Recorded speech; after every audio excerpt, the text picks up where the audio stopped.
Before the lecture, had you come across or heard of the low arousal approach? Yeah, before the lecture I had heard of the low arousal approach. We have done some teaching on it at our university course. I've also done various training with different jobs that I've had as a care worker.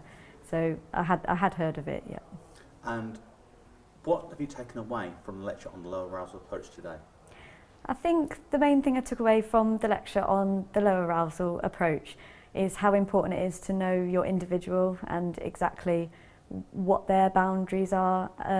For example, some people really can't cope with personal space, and it's a lot longer distance you have to leave compared with other people who might not have the same thing at all. And it's about being aware of the environment as well.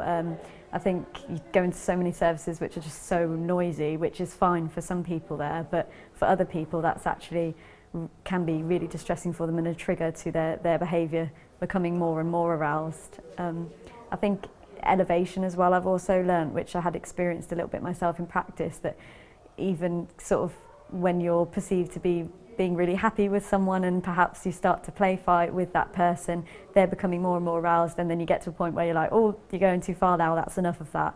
And actually that's not really fair on that person, and they might not be able to come down from there so easily. If you were to say one thing about today that's really you've taken to heart, that you're going to take away with you, what would that be?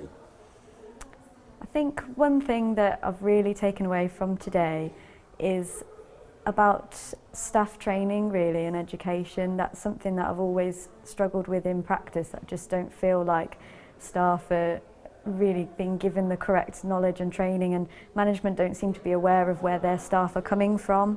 So I know a lot of people have their own values and ideas of how things should be done, and they're using those in practice.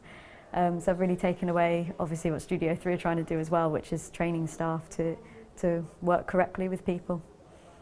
Thanks very much. Thank you.